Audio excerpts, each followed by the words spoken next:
Good morning, guys. Thanks for joining the session of Java 8, 9, 11. So, my name is Karthik. I'm going to facilitate this session from the Ashok IT. Okay. So, before getting into the details, can someone confirm if you're able to hear me and see my screen? Yes, Karthik, we can. Yeah, thank you. So, throughout this session, if anybody has any question, you can unmute yourself and speak, or you can add your comment in the chat. Okay. Now, let's get into the details. So, my name is Karthik, and I've been working with Ashok IT on teaching from past 3.5 years, and total I have 14 plus years of experience in the Java and J2E, all other frameworks, etc. Currently, I'm working as an architect. So I'm going to facilitate this session, and apart from this session, I do teach data structures, algorithms, design patterns, core Java, advanced Java, threads, collections. All these are the various batches that I teach for Ashok IT. Okay. Now, so let's get into the course. So in this course, we are going to learn about the complete developer features of 8, 9, and 11. So the prerequisite for the course is to have the core Java knowledge. So what I meant by that is you may not be master in core Java, but you need to know how can I write a simple program with the core Java. What is OOP principles? What is exception? What is collection, etc. So if you have the basic knowledge also, that is fine. So during the course, wherever there is a need of a core Java topic overview, I'm going to provide that. So in this first, we are going to look at the core Java 8. So we are going to look at the first, like what are the changes are happened to the interface. What is a Lambda expression? What is a function interface? What is predefined function interfaces? Method reference. And there is something called Stream API has been introduced. So, and then we are going to look at optional class, date changes, a joiner, and so in the Java 8, we are going to write a program. Without Java 8, how can I write it? With Java 8, how can I write it? That means if you are new to Java 8, so why the Java 8 has become so much popular is from Java 8 onwards, Lambdas has been introduced, Stream API has been introduced. So these Lambdas are already present in some other programming language, but in Java, this Lambda will enable the functional programming. Before Java 8, Java can allow only the non-functional programming. That means you can pass the data as a method argument. But from Java 8, you can pass the functionality as a method argument. That is called as functional programming. What is that? How to do that? We are going to see the details. So that's the base advantage of why we go for a Java 8. And from Java 8 onwards, the uh, uh, currently the Java is developed by, I mean, in the starting, Java is developed by Sun Microsystems, right? So later it was acquired by Oracle. Okay. Now Oracle is the organization which is doing all the Java changes. From Java 8 onwards, they are not giving it for free for production applications. So you have to buy the license. So it is a what you call licensed version from Java 8 onwards. So if you want to use a for individual user, you can download it. For users of production, you need to buy the license. If you do not have a license, then there might be some issues in the Java as a software, right? Then the Oracle people will not be going to support you. Okay. So that is the reason why Java 8 has become so popular. And from the Java 8 onwards, the entire programming has been changed. 5 lines of code you can write in 1 line itself with the help of stream program. So in this stream program, for each and there are something called intermediate operation, terminal operation, and short circuit operation. So we are going to see in the intermediate, there are some methods called filter method, map method, sorted method, flat map method, limit method, skip method.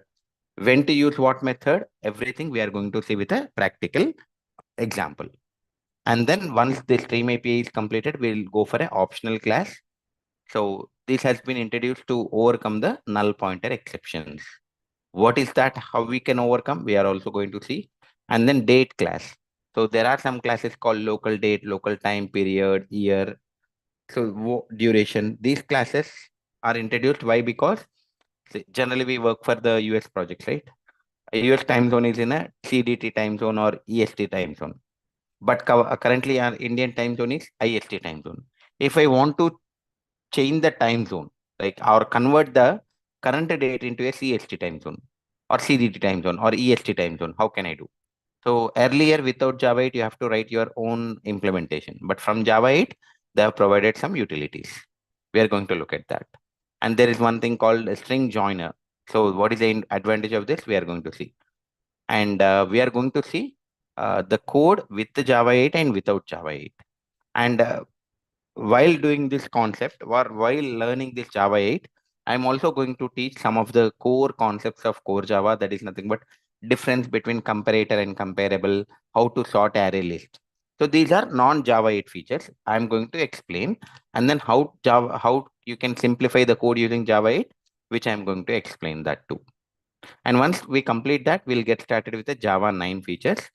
In the Java 9 features, we are getting started with a JShell. JShell is a developer friendly. What is a JShell? How can I work with a JShell, etc. And try with resource.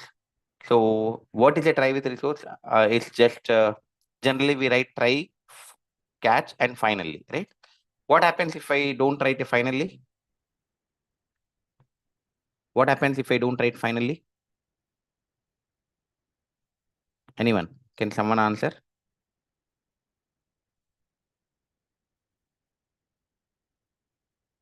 If I don't write finally, what will happen? Finally block. When does the finally block is going to execute? Yes, you can put your answer in the chat or you can unmute yourself and speak. When does the finally block is going to execute?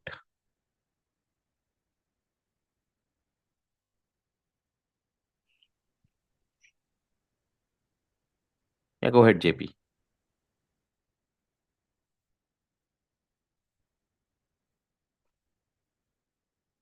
Yeah, so I see one answer that for every try and catch. That means whether you have an exception or whether you do not have an exception, finally block will execute.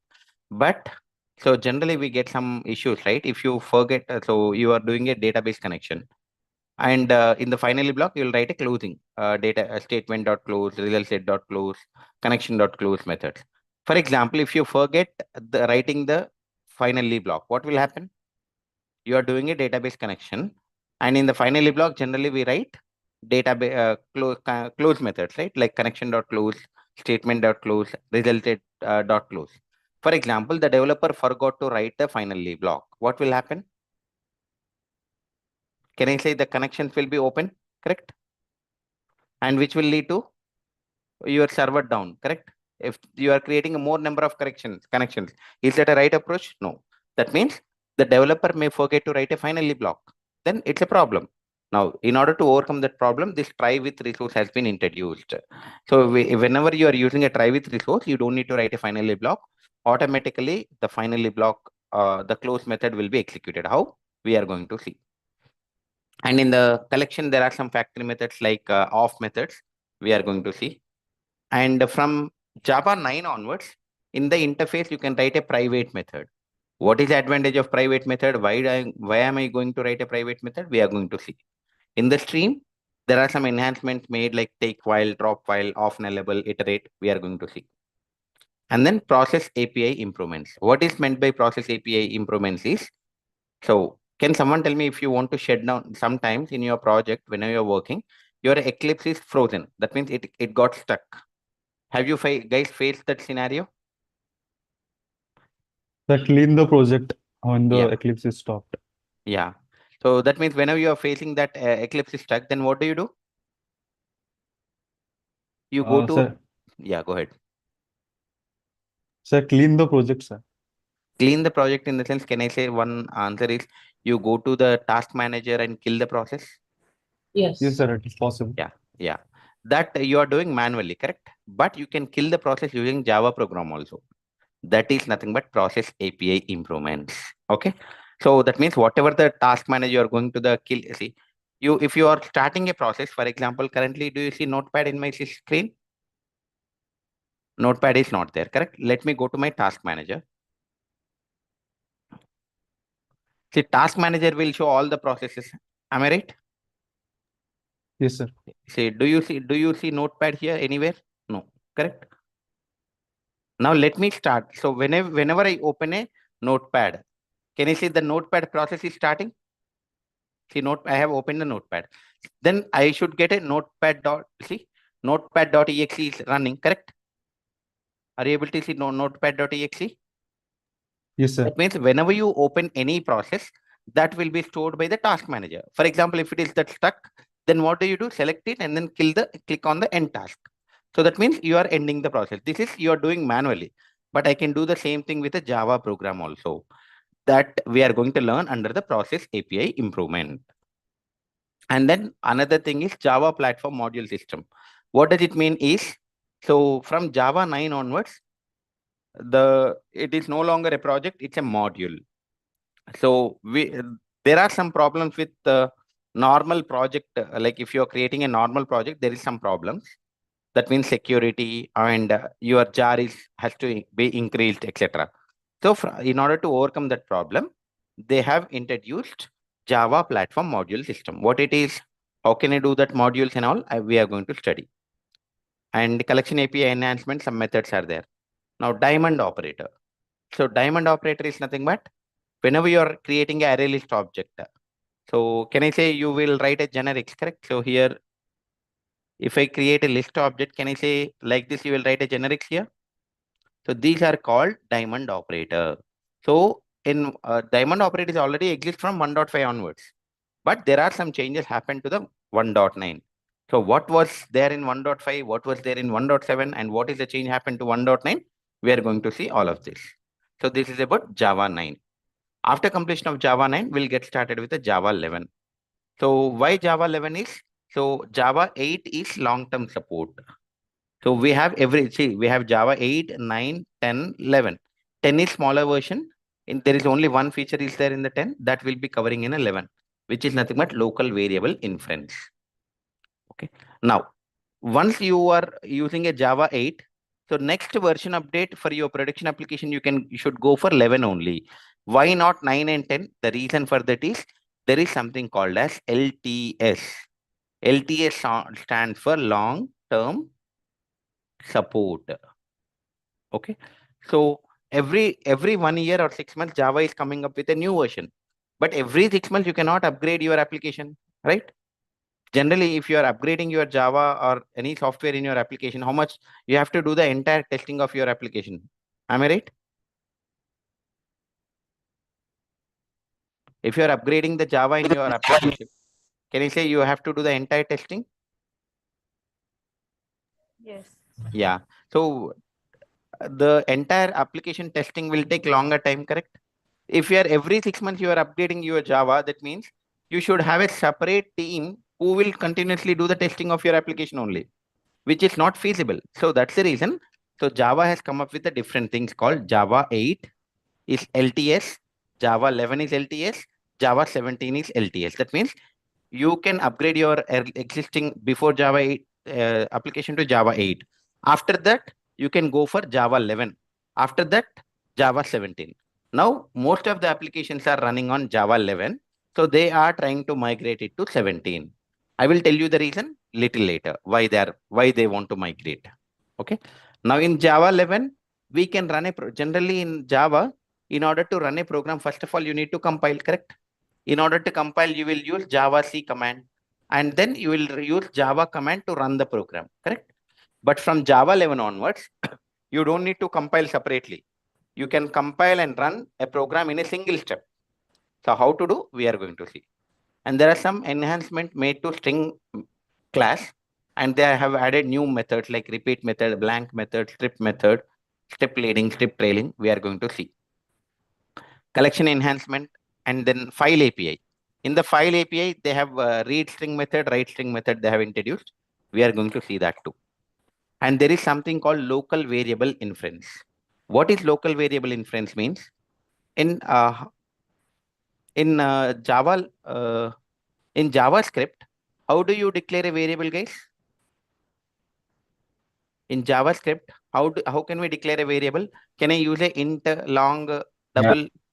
Var data We type. use var keyword, correct? In JavaScript, we use a var keyword. So similarly, From Java 11 or Java 10 onwards, Java 10 onwards, you can use a variable called, you can use a keyword called var keyword. You don't need to tell a type of data type, whether it's an integer or string or something, but you can use a var keyword that is introduced from Java 10. That concept is called as local variable inference, which we are going to study. And then how can I use that local variable inference in the Lambda and predicate changes, HTTP client changes? So we are going to see all that under the Java 11. So in this course, we are going to study or learn Java 8, 9, and 11. So in the 11, 10 is already included. That is nothing but a local variable inference. The difference between 9 and 10 is only 6 months. The only feature that developed is local variable inference. And the Sir, in timing the of, current version is Java 21, no, sir? yes, yes. But the course content, it was. No, yes, that is correct. But we are going to take till 8, 9, 11 because some people see it. If so, everything should be time bounded, right? If I can teach till 21 also, but it may take like 8 to 21 means almost 11 features I need to 8, 9, 10, 11, 12, 13, 14, 15, 16, 17, 18, 19, 20, 21. All this. In order to complete this, it may take 1 year, right? So Okay. that's everything is time bounded. So first time, so most of the, see, in order you can learn 17 and 21. That is also fine, not a problem. But the thing is, what is the prerequisite in order to understand 11 or 17? Can I say that you need to know what is it? If I say that write a functional interface, or can you write a stream program? That is introduced in 8. You should be having a basic knowledge of what is 8, correct? Yes, So yes. yeah, so I'm starting with 8, 11, 9, 11, and next I'm going to take 17. That is a separate course. As of now, that is not yet planned.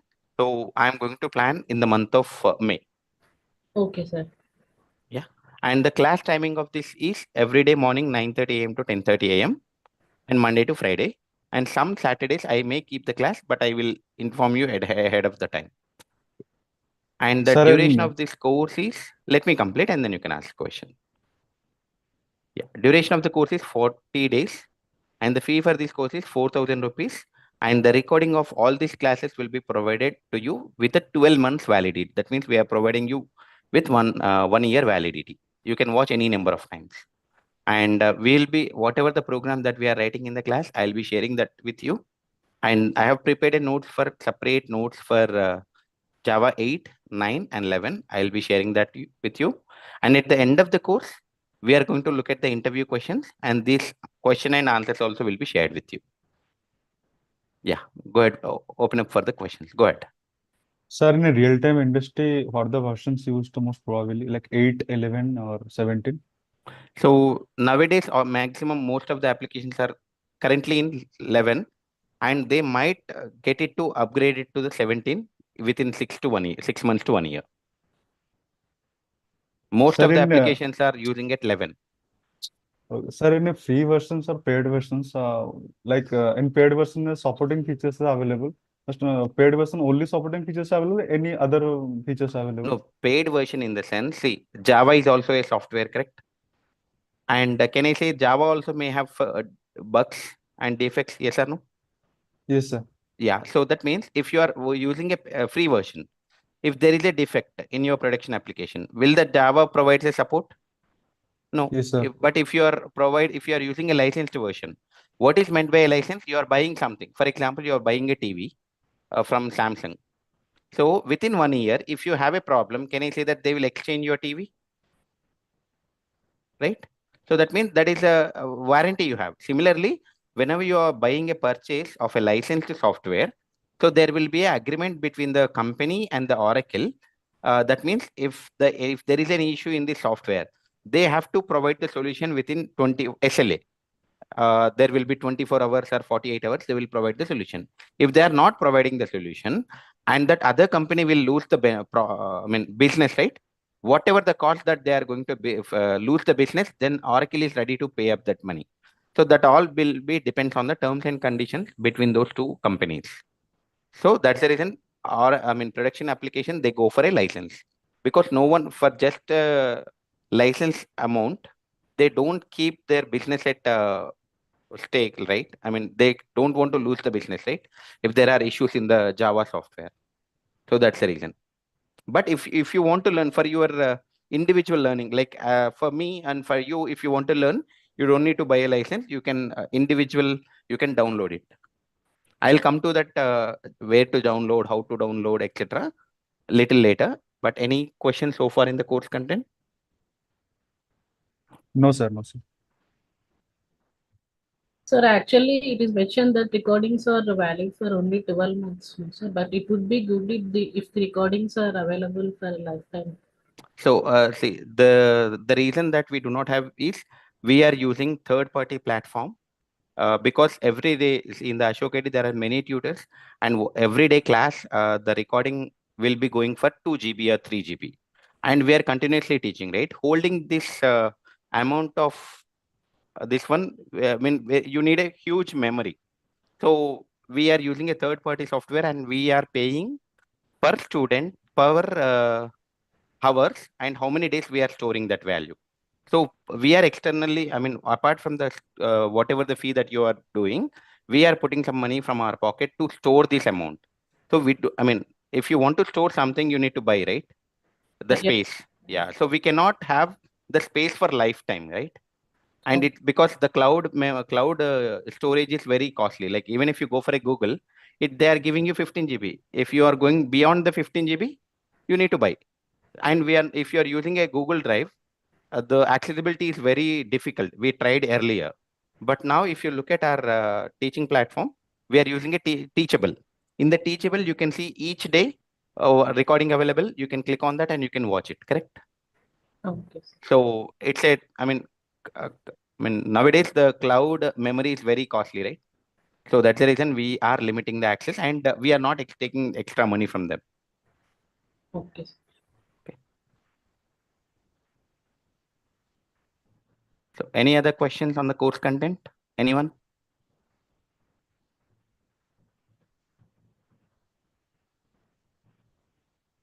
Any more questions? Anything? Okay. And the way I teach is completely practical, guys. So we are going to learn all this concept with a real-time example, or I will be writing, I will be opening Eclipse and I will be writing the code and all. So these demo classes will be there till uh, Tuesday. Till Tuesday, that means till 9th of April, the demo classes will be there. You can join the demo classes. And if you think that these are helpful for you, and you can enroll for the course. And way to do enrollment, etc. You don't worry now. Just listen to the classes every day, same time 9:30 a.m. to 10:30 a.m. And you'll get a email from the Ashok IT. There you can do the enrollment. Okay. So any questions? Sir, in the course content, if possible, can we include Java 17 also? No, at this point of time, we cannot include 17 because the time will not be suffice. So this has to be completed within 30 to 40 days. If I include Java 17, it will go beyond it. So whatever, and if you look at the poster that we have shared, right, it includes 8, 9, 11. So we just wanted to stick to that. And we will try, I mean, another course will be there on the only 17. Because if I include it, right, some people already know 8, 9, 11. For just 17, they cannot join, they cannot pay the entire amount, correct? So we are going to plan Java 17 alone. So what is the duration, sir, for 17? 17, I think, will be within 2 weeks, 10 to 15 days, I think. Yeah. Yes, Rupesh, I am going to cover the coding questions on the Java 8. Yes. That means if I want to get the third highest salary or third minimum salary, so many questions are there. I will show you the notes also, whatever I have prepared. That notes also I'll be shared with you once the enrollments are completed.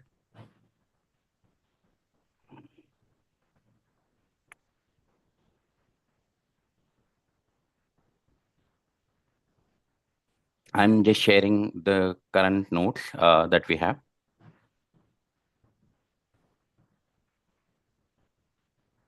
So if you look at here, write a lambda to print employee who is having minimum salary. Similarly, we can have a question: who is having second highest salary, second minimum salary? See, who is getting a maximum salary? The skip method, see, limit method, see, find first method. So each method I have given the examples in the notes too. See, write a program to print second smallest salary of an employee. This is the answer. Write a program to print third smallest. It is not the notes. We are going to look at all these questions in the class, and I have prepared a notes and I'll give it with you. Okay. So any more questions, or shall we get started with the first thing called interface changes? Okay. I think no questions. Let's get started with the first Java 8 course content, the default methods in an interface. Now, so first of all, you need to check what is the version of Java you have, correct? Just go to the command prompt and check Java-version, which will tell you what is the version of Java you have.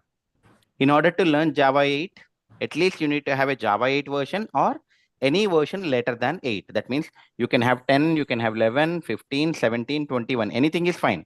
That means you need to have any version greater than 8. So Java-version.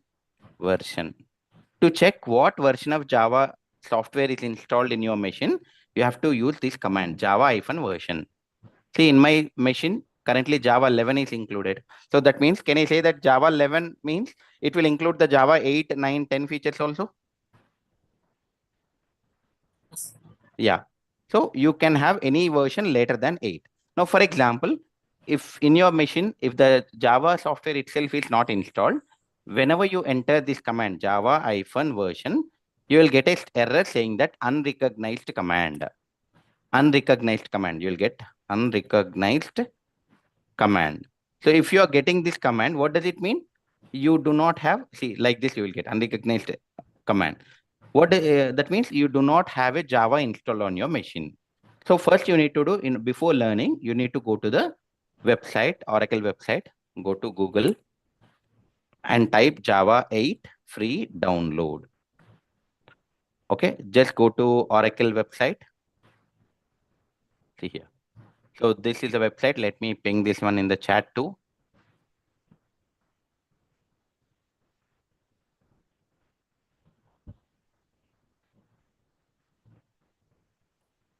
Okay. So now in this, you can see, if you come down, you can see, is the Java platform independent or dependent?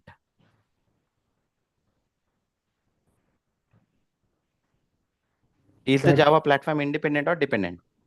Independent. Platform independent. Okay. But JVM? Platform Dependent, sir. Dependent. Which Okay. OS you? Okay. I repeat my question. Whether is Java platform independent or dependent? Only Java I'm asking. Independent. Java is Independent, sir. platform independent. Because of that only, it is so much popular, right? That means you can develop a application, or you can develop a Java code in operating system, Windows operating system. You can compile it. It will generate a .class file. And that .class file, you can give it to your friend who is having a Linux machine. Can they execute it? Yes. Sir, gives error. Yes, correct. So now I let me write here again, whatever I said it. So 0403. Okay. So now see here, in my currently, what is the operating system I am using? Windows 64, Windows Windows. 11. Yeah, or 10 something, right? That means I'm using Windows, and in my machine I will write a .java program. Okay, and then I will do compile. If I do compile, then that means Java-C class name .java. It will generate what file? Class file. .class file, correct? Fine. And this .class file, I will give it to my friend. And he has Mac or Unix or Ubuntu. That means any other software operating system. Can he execute directly Java followed by class name? Yes. And then he can get an output, correct? Yes.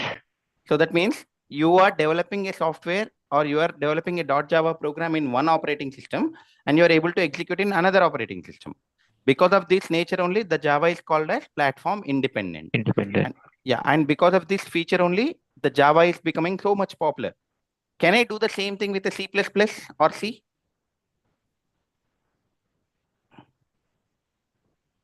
Can I do the same platform independent nature in the C++ or C? No, you cannot. In the C, if you are developing a software in Windows OS, in your client machines, whoever is using your application, they have to download or they have to install the Windows operating system. That is a drawback of all these programs. That's the reason nowadays, have you seen any projects or on developing on C, C++? Very less. Most of the projects are there in the Java because of this platform independent nature. But now, is JVM platform dependent or independent? They're dependent based on the operating system they have to use. Yeah. So JVM is platform dependent. Java is platform Independent. independent. So, okay, why JVM is platform dependent? Let's see here. Now on my screen, you can see, yeah, I'm trying to download Java 8. Whenever I'm trying to download Java 8, do you see? See, Linux is one operating system, correct? For Linux ARM, this one, you have one download link. And if you look at here, Mac, you have one more download link. And if you are looking at Windows, you have one more download link. That means, can I say that they are providing you the download link based on your operating system? Yes or no? In this download link, you will have a Java software is in, how to install the .exe file will be there and it will be installed. That means, can I say Java? So internal inside this folder, you will have a JVM or JRE. So that they have developed according to the operating system. Hence, it is called as platform dependent. So JVM is platform dependent. That is the reason whenever you're downloading the Java software, you have to click the download link according to the operating system that is installed on your machine. In my machine, I have Windows. So I can go for 64 or 86 depending on my bit of processor. So mine is 64-bit processor. I will click on this. So once you click on this, just click next, next, next. Automatically Java software 8 will be installed. Now, can someone tell me whenever the Java is installed, in which location it will be installed? By default. Program By files. default program file. Then And Java then folder. automatically it will create a folder called Java, right? See, this is a location by default the Java uses. Program file C drive, program file Java folder. But can I give a separate location and then do it? Yes, we can. Yes, we can do it. But if you are doing that, you have to set the class path separately, correct? But if I am doing this, automatically the class path will be added to your environment variables, right? So now if you look at here, I have 1.8, 1.11, different Environment versions. variable. Yes. But if you are doing by default path, you don't need to touch environment variable. The Java will take care of setting all of those. But if you are installing in different location, you have to set that. So first, once you install this software, then again you type a command java-version. Earlier you might have got the unrecognized command, but now you should get the version that is installed. This is a part why and how to install a Java. This is the first thing. Once you install a Java, then you can start learning what are the features of Java. The first feature that we are going to learn is Java, like new changes that are happened to your interface. Let me create a new workspace. So this is the 8th Java new features batch I'm teaching. So 08 Java new features. I'm creating a new workspace. Let the Eclipse loads and then we can try.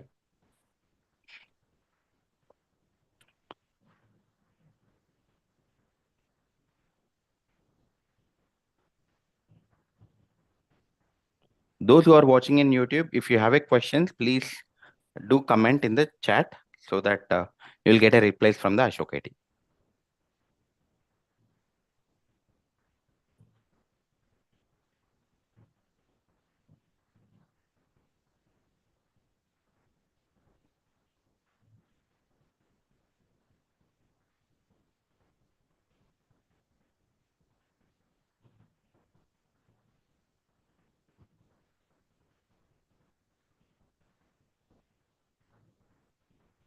Yeah. So by the time the Eclipse load, the first thing that we are going to discuss is the interface changes.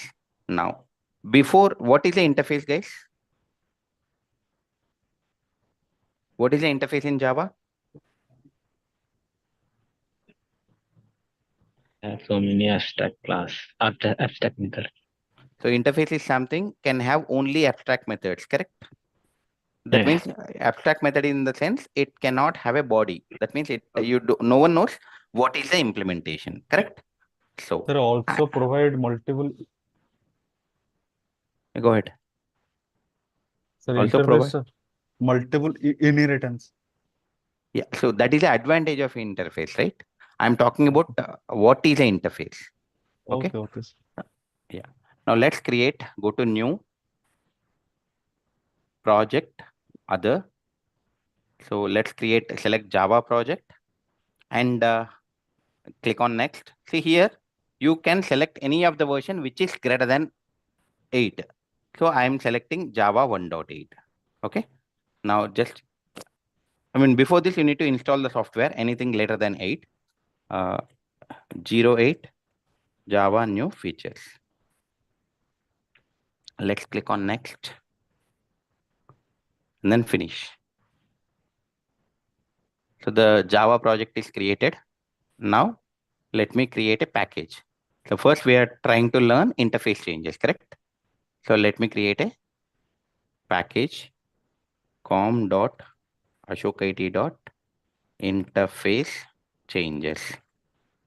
And let me create a first one interface.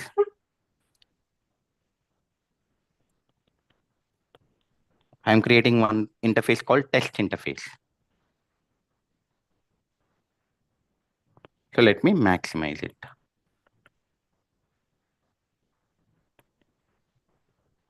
Okay.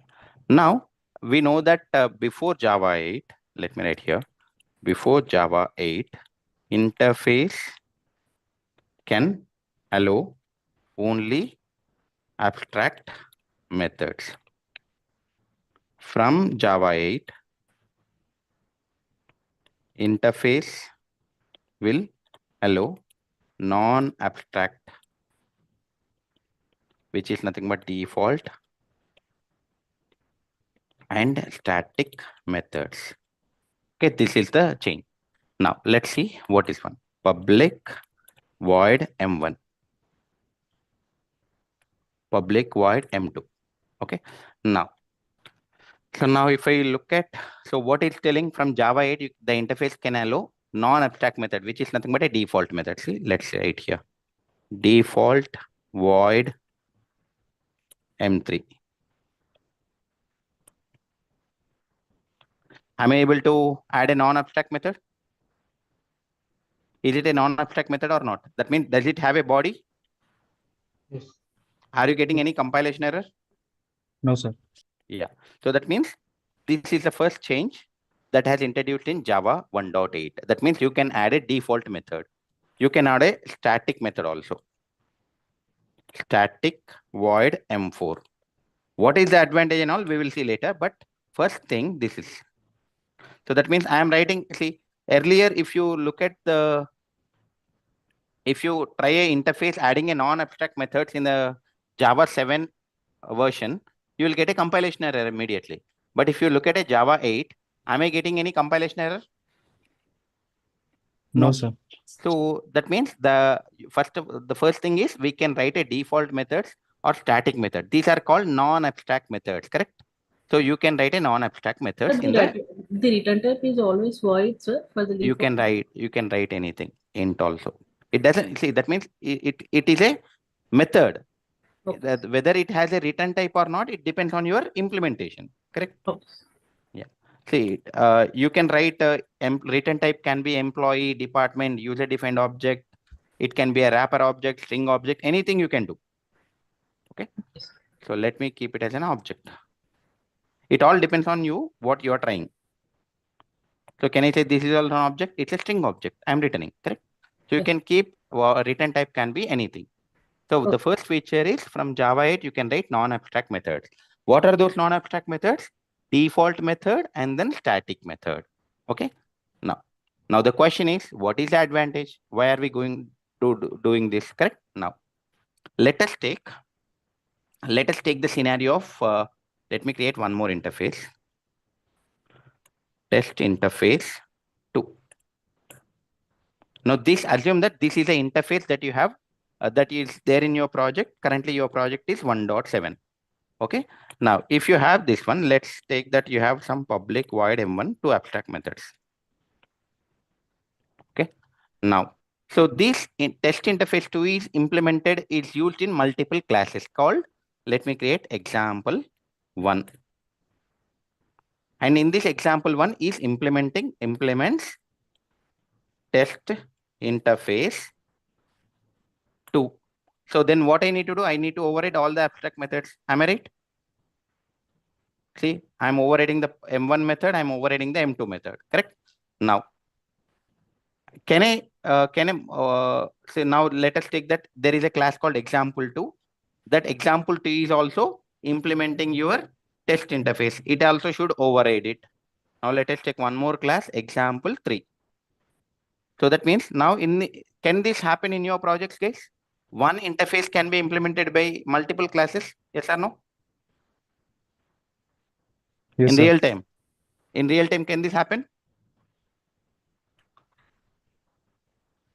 Yeah. Yeah. Now, whenever you are providing a specification, it may happen. Correct? Now, for example, you have a requirement. You have a requirement to add. So till Java 1.7, can you add a non-abstract method? No, sir, not possible. Okay. That means I can add. So I want to introduce one more method called M3. Then what I need to do immediately? Whenever I save this adding by writing a one more abstract method M3 in this interface, what happens immediately? Can I say you will get a compilation error in all these 3 classes? Yeah, we need to implement. Because this interface is used in these classes, whether you like it or not, or whether you use that M3 method or not, you need to provide the implementation, correct? It can be a blank method.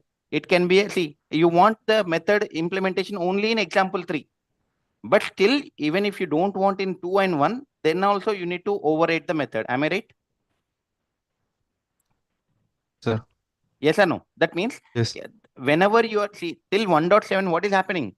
If you introduce a new method in the interface, you have to do the changes or override that method in all the classes wherever that interface is implemented. Is the statement correct? Yes, sir. Yes. Yeah. So that means it is not providing the backward compatibility, correct?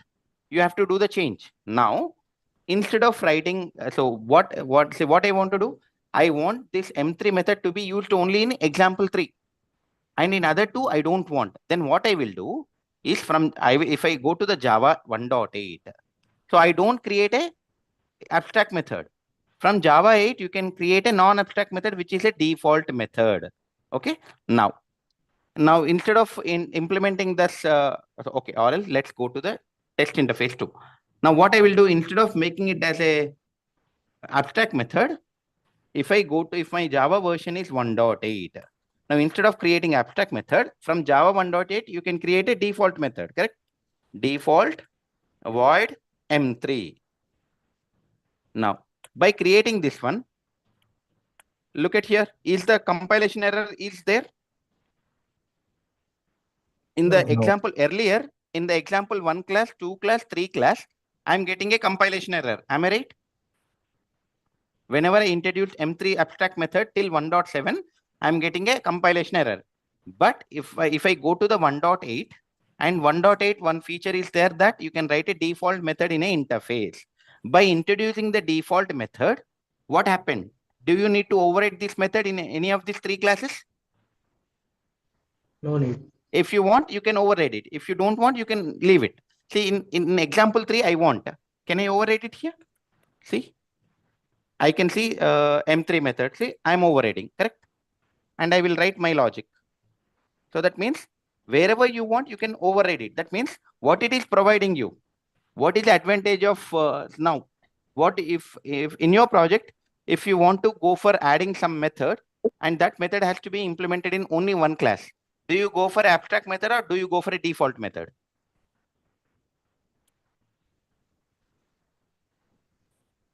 So whenever you are introducing a default method, do you need to touch any of the code of example 1 class?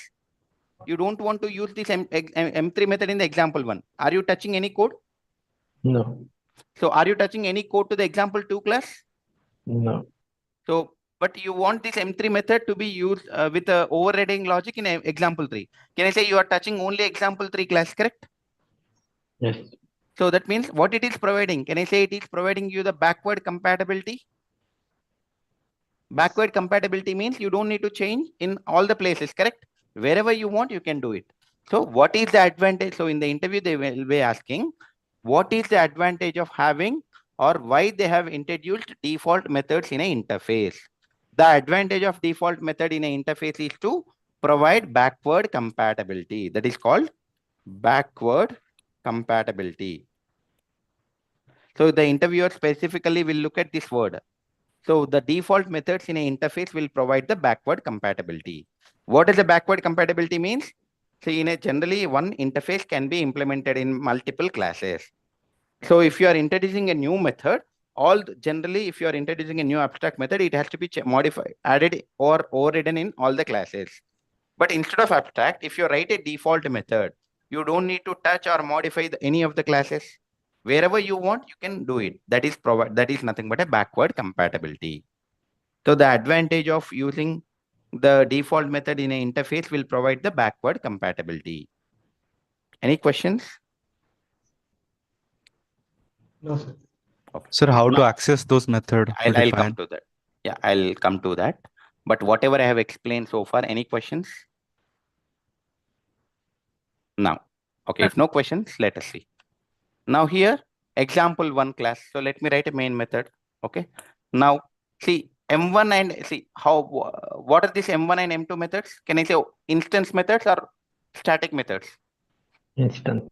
Instance method. How do you access instance method? By creating object. By creating an object. Can I say example 1 E1 equal to new example 1? And whenever I say E1 dot M1, which method will be called?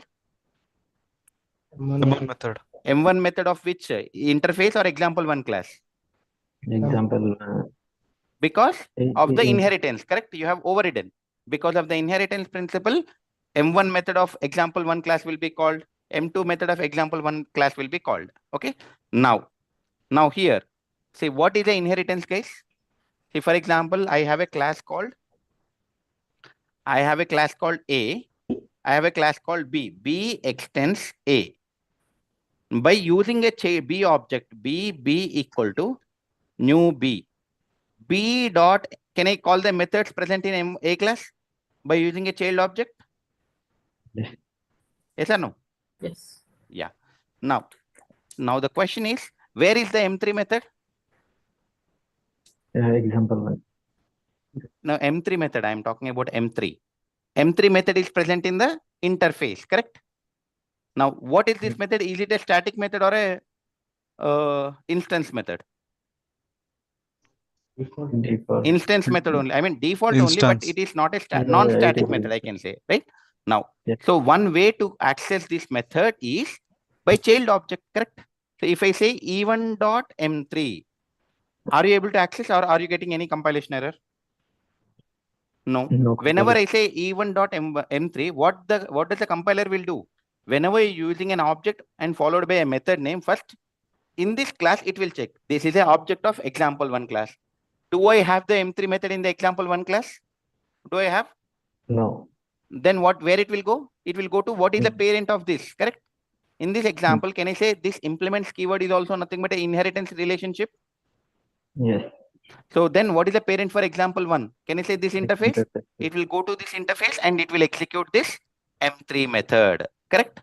This is one way to access by creating an object.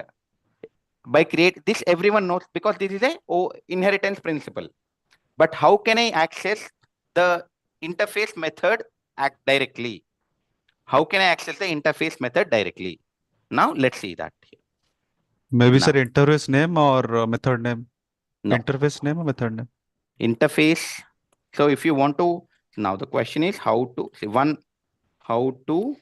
access default method present in interface. One way is by creating a child object, which is an inheritance principle that everyone know. What is that? The other way is nothing but you have to use interface name dot super keyword dot default method name. Okay. Now interface name dot super keyword dot default method name. Now, what is in which interface I have the default method now? Test interface 2, correct? Interface name followed by super keyword followed by what is that default method name in the interface? M3. M3. So this is another way to call this default method. So one way is by creating a child object. Another way is by calling interface name dot super keyword dot default method name. Now, can I keep this call in the main method? I'm getting an error. Why am I getting this error? Tell me. Cannot use super in a static. Why I'm getting this compilation error? Through super keyword we are using. Super keyword. Cannot call instance methods from static method. Yes, that is the right answer. See, what is this main method? Static. From a static method, can you call a non-static method? No. No. Because your M3 is what? Non-static instance method. From a static context, can you call a non-static method? No. So that is the reason I have written the code like this. I have written the code here in the M2. Okay. Now, if you want to call, then what you need to do? You e dot, whenever you say you create one method called, so let us take public void display. In this display method, you can use this one. How to call it, correct? Now e1 dot display, right? So this is the way you can access. That means there are two ways of accessing the default methods: interface name dot super dot default method name, or by creating a child object, you can call the parent methods. That is the inheritance. The first one is inheritance that everyone know, and the second one, that new one you are trying, is interface name dot super dot default method name. And the advantage of having a default method is backward compatibility. It will provide the backward compatibility. Any questions? Sir, in the interface, we can have public static final variable objects. Yes. Those can be accessible in the default methods. Yeah, you can use. Static. Yeah. See, instance method can use non-instance, non-static variable also, static variable also, correct? All those things will be, see, if you say int I equal to 10, can I say this is a final variable? I equal to I plus, can I modify it? Can I modify the value? No, because it's a by default final, right? So I can use it, but I can use this method in this one. Sys out I. Am I getting any compilation error? No. Though it is public static final, static variable can be used instance method also, right? Yeah. There is no changes for the variables. Only changes, new default method has been introduced. Now, what is the advantage of static method? How to access a static method? Everything that we are going to see in the tomorrow class. Any questions? Any further questions?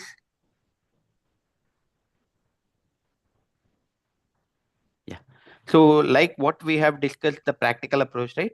Entire Java 8, 9, 11, whatever I teach, like not only this course, all the courses I teach with a practical approach, guys. Can someone share the feedback of my earlier batch student, guys? How the teaching would be there?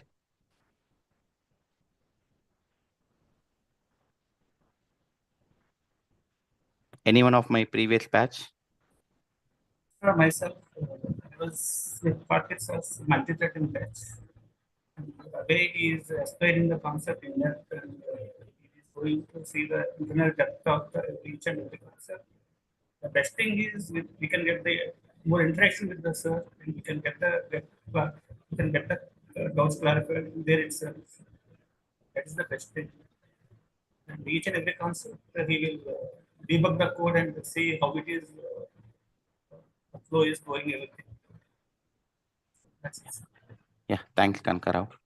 Any other students who were part of my any other batches would like to share the feedback?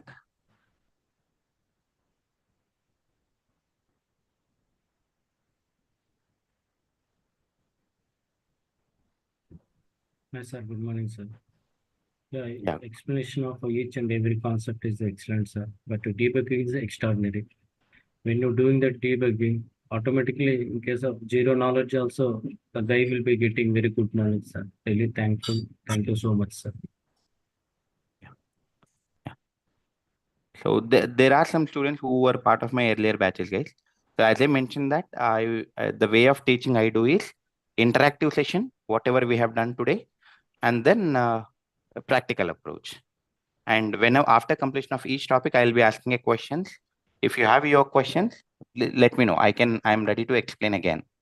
So generally the classes would be like one-way teaching, right? They will be opening up for the questions at the end.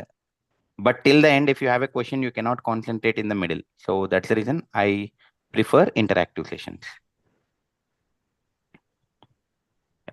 Any questions? Sir, are there any changes in multi-threading concepts, sir, in these versions, with Java 8 and 9 and 11? So there in Java 8, there is one invoke call method has been introduced in the executors class. In the executor framework, they have introduced invoke call method from Java 8. So that's a new change that we are going to discuss. Okay. But before that, the prerequisite is you need to know how to do the executor framework. I have taken the free workshops on that. I will provide you that, or you can learn on your own also. And then I will tell you what is the changes that are made to the Java 8 in that. Okay. Okay. So if no questions, then that's all for today, guys. And this demo classes will be there till Tuesday. Make use of it. And then if you feel that this is going to add some knowledge to you, then you can enroll for the course. Sir, design pattern is required for the interview, like Spring Boot or any other interview. Design pattern. Yes. Sir, you teach If, design pattern, your batch, new batch started no, this time? currently I do not have time to teach a design pattern. So I am in the morning, I am busy with data structures and algorithms from 8 a.m. to 9 a.m. And after that, 9:30 to 10:30, this Java 8, 9, 11. So, but I have, there are previous videos are available on the design pattern. If you want, you can enroll for those. Okay, sir. Okay. Yeah. If you wish to get a call from the Ashok IT, you just put your number, name, and email ID only to me in the chat. I will forward that details to the admin, and they will call you back. And they can, you can ask whatever the questions you have, and they can provide you the videos. Yeah. Was there a question, Prashant? Can we call a function interface without? Can we call an interface without having exit function interface annotation? We can call it as a function interface. You can call it, but any other person, once you call it, if I'm adding a one more abstract method, then it is no longer a function interface, right? That means you can call it as a function interface. But if someone is trying to add, can I say that can allow the other to add a one more abstract method? Yes, that time you cannot write a lambda. Your lambda will be broken, right? In the interview, they have asked me. So that is what the answer for that question is. You see the problem if you are there is an interface which has only one abstract method. Okay, a interface which has one abstract method, you can call it as a function interface, but you need to annotate it. If you do not annotate, the problem is anyone can write one more abstract method in the interface, because interface can allow any number of abstract methods. If one more person, if you're writing one more function abstract method, then whatever the lambda that you have written for that interface will not work, because it will have an ambiguity and it throws the compilation error, right? So, but if you are annotating that interface with the iterate function interface, what happens is no one can add one more abstract method, right? That means you are limiting the person not to write one more abstract method. So the best approach would be, if you want that as a functional interface, you should not allow anyone to add one more abstract method. Then you need to annotate that interface with iterate functional annotation in annotation. But we can have static and default methods, right? Yes, you can have any number of static, any number of default. You can also have the abstract method present in the object class. See, you create a function interface and you keep one M1 method as abstract method, and at the same time you can write a abstract method present in the object class. Then also it is a function interface. Okay. Whenever we are discussing the function interface, I will explain that what is that meaning. Don't worry about that. Okay. Sir, I'm interested to enroll a design partner. So I already sent my name and phone number Yeah, sure. in chat box. Can you please check it? Yes, sure. I got it.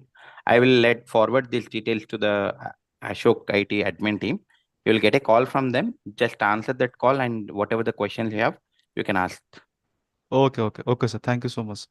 Yeah. And that design patterns recording Spring Boot also is covered. Yeah, no. See, design pattern does not related to Spring Boot or microservices. Okay. It is a design pattern. That means it is irrespective of a programming. There is some lectures.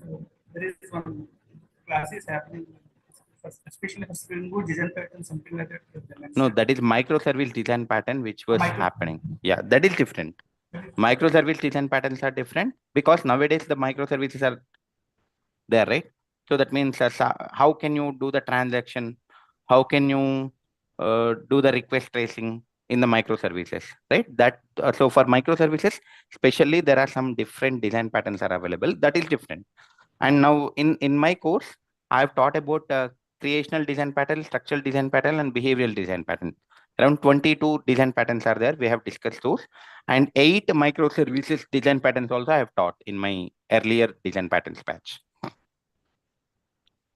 If you, yeah. Sorry, go ahead. What's the difference between the solid principles with the design patterns? Is it same or different? What is the difference between?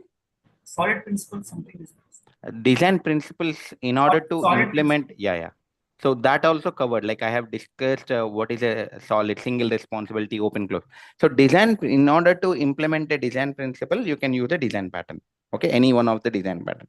So I have taught about that solid principles also in that batch. So solid principle, behavioral, structural, creational design patterns, and around between 5 to 8 microservice design patterns I have taught in the design pattern session. Okay. So, but that is live class is not going on. I do not know when I will take next also because my schedule is busy. But if you want, you can get the recording and you can listen to that recordings. And you can ask any question if you have, you can ask me in the upcoming, in the ongoing classes of any of my class. Okay. So if anybody is interested for that of any of my batches, please share your name, email ID, and mobile number in the chat only to me. And then I will forward it to a Ashok admin, and then they will let you know. What will be the course fees? So for design patterns, it is around 5,000. Sir, if I'm unable to join the class from 9:30 to 10:30, can I get the recordings by the day evening? Yeah. See this for Java new features, the recordings are free of cost, and you will have validity up to 1 year. You can watch in that 1 year any number of times, anytime, whatever you want. Okay. You can listen. Okay. But if you join for the regular classes, if you have, it would be an interactive session. Some people prefer that. Some people prefer to listen at a different time. It's up to you. Okay. Every day recording will be uploaded by the end of the day. So today the class is happening on at 9:30 to 10:30, right? Once the class is done, so by evening, the recording will be uploaded to the Teachable website and you can watch it. Okay. Okay. So if no question, that's all for today, guys.